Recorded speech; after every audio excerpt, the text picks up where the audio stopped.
Number एक, खरेदी खत.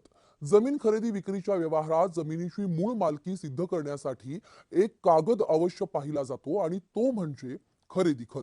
खरेदी खत म्हणजे जमिनीच्या मालकी हक्काचा प्रथम पुरावा समजला जातो आणि यावर जमिनीचा व्यवहार हा किती तारखेला किंवा कोणत्या दोन व्यक्तींमध्ये किंवा किती क्षेत्रावर आणि किती रुपयांना झालेला आहे याची सविस्तर माहिती या कागदावरती असते. खरेदी खत झालं की ती माहिती फेरफारवरती लागते आणि मग सातबारा उतार्यावरती जमीन मालकाची नोंद होते. आता पाहूयात नंबर 2, सातबारा उतारा. शेतजमिनीचा सातबारा उतारा हा जमिनीच्या मालकी हक्काचा सगळ्यात महत्वाचा उतारा आहे. गाव नमुना 7 मध्ये शेतकऱ्याकडे किती जमीन आहे, त्याचा किती जमिनीवरती अधिकार आहे हे नमूद केलेलं असतं आणि सातबारा उतार्यावरती भूधारणा पद्धत ही नमूद केलेली असते. यावरून जमिनीचा खरा मालक कोण त्याची ओळख पटण्यास सुद्धा मदत होते. भोगवटादार वर्ग 1 या पद्धतीमध्ये अशा जमिनी येतात आणि ज्यांचं हस्तांतरण करण्यावरती शासनाचे निर्बंध नसतात ते शेतकरीच या जमिनीचा मालक असतो. भोगवटादार वर्ग 2 मधील जमिनींचं हस्तांतरण करण्यावरती शासनाचे निर्बंध आहेत. सरकारी अधिकाऱ्याच्या परवानगीशिवाय या जमिनीचं हस्तांतरण होत नाही. तेव्हा तिसऱ्या प्रकारच्या जमिनी या सरकार या प्रवर्गामध्ये मोडतात. या जमिनी सरकारी मालकीच्या असतात आणि चौथ्या प्रकारात सरकारी पट्टेदार जमिनी येतात. यामध्ये सरकारी मालकीच्या पण भाडे तत्वावरती दिलेल्या जमिनी असतात. या जमिनी 10, 30, 50 किंवा मग 99 वर्षांच्या मुदतीसाठी भाडे तत्वावरती दिल्या जातात. आता सरकारनं डिजिटल स्वाक्षरीचा सातबारा उतारा ऑनलाईन सुद्धा उपलब्ध करून देण्यास सुरुवात केलेली आहे. त्याचा देखील तुम्ही लाभ घेऊ शकता. त्यामुळे दरवर्षी अपडेटेड सातबारा उतारा काढणं हे कधीही सोयीस्कर ठरतं. आता पाहूयात नंबर 3, खाते उतारा किंवा 8 अ. एखाद्या शेतकऱ्याची जमीन ही वेगवेगळ्या गट क्रमांकामध्ये विभागलेली असू शकते. त्यामुळे या सगळ्या गट क्रमांकामधील शेत जमिनीची जी माहिती आहे ती माहिती एकत्रितपणे 8 अ म्हणजेच खाते उतार्यावरती नोंदवलेली असते.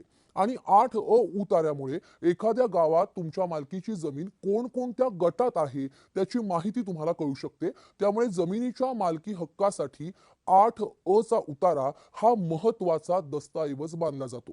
महाराष्ट्र सरकारच्या महसूल विभागानं 1 ऑगस्ट 2020 पासून डिजिटल स्वाक्षरीचा 8 अ उपलब्ध करून दिलेला आहे. त्यामुळे दरवर्षी तुम्ही अपडेटेड खाते उतारा हा डाउनलोड करून घेऊ शकता. नंबर 4, जमीन मोजणीचे नकाशे. जमिनीच्या मालकी हक्कासंदर्भात काहीही वाद उद्भवला तर जमिनीची मोजणी केली जाते आणि यावेळी जमीन मोजणीचे नकाशे तुमच्याकडे असल्यास तुम्हाला त्या जमिनीवरील मालकी हक्क हा प्रस्थापित करता येऊ शकतो. त्यामुळे जमीन मोजणीचे नकाशे हे जपून ठेवणं गरजेचं असतं. एका ठराविक गट नकाशातील शेतजमीन कुणाच्या नावावरती आहे आणि त्या शेतकऱ्याचं नाव आणि त्याच्या नावावर किती जमीन आहे याची सविस्तर माहिती या नकाशावर दिलेली असते. तसंच तुमच्या शेताला लागून असलेल्या शेतजमिनीचे गट क्रमांक देखील दिलेले असतात. म्हणजे शेजारी कोणत्या शेतकऱ्याचं शेत आहे हेही या नकाशावरून तुम्हाला कळू शकतं. आता नंबर 5, जमीन महसुलाच्या पावत्या.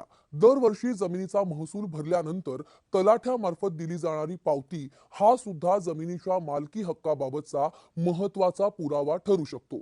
या पावत्या एका फाईलमध्ये सांभाळून ठेवल्यास वेळ प्रसंगी त्याचा पुरावा म्हणून तुम्हाला वापर करता येऊ शकतो.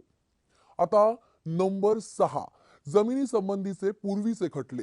एखादी जमीन तुमच्या मालकीची असेल आणि त्या जमिनीबाबत पूर्वी कोणतीही केस किंवा खटला चालला असेल तर अशा केसची कागदपत्र, त्यातील जबाबाच्या प्रती, निकालपत्र इत्यादी कागदपत्र जपून ठेवली पाहिजेत. कारण याचाही वापर जमिनीवर मालकी हक्काचा दावा करण्यासाठी तुम्हाला करता येऊ शकतो. आता पाहूयात नंबर 7, प्रॉपर्टी कार्ड.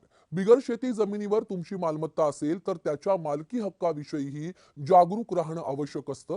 बिगर शेत जमिनीवरती मालमत्तेच्या हक्काविषयी माहिती सांगणारा सरकारी कागद म्हणजे प्रॉपर्टी कार्ड आणि ज्या पद्धतीनं सातबारा उतार्यावरती एखाद्या व्यक्तीच्या मालकीची शेतजमीन किती आहे याची माहिती दिलेली असते, त्याचप्रमाणे एखाद्या व्यक्तीच्या नावानं किती बिगर शेतजमीन आहे याची माहिती या प्रॉपर्टी कार्डवरती दिलेली असते.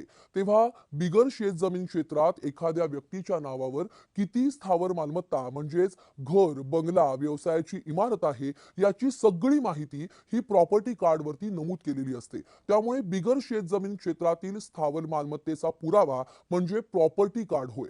बिगर शेती क्षेत्रात घर असेल तर संबंधित व्यक्तीनं घरपट्टी भरल्याच्या पावत्याही सांभाळून ठेवाव्यात, कारण घराच्या मालकीविषयी जर वाद निर्माण झाला तर त्यांचा पुरावा म्हणून तुम्हाला वापर करता येऊ शकतो.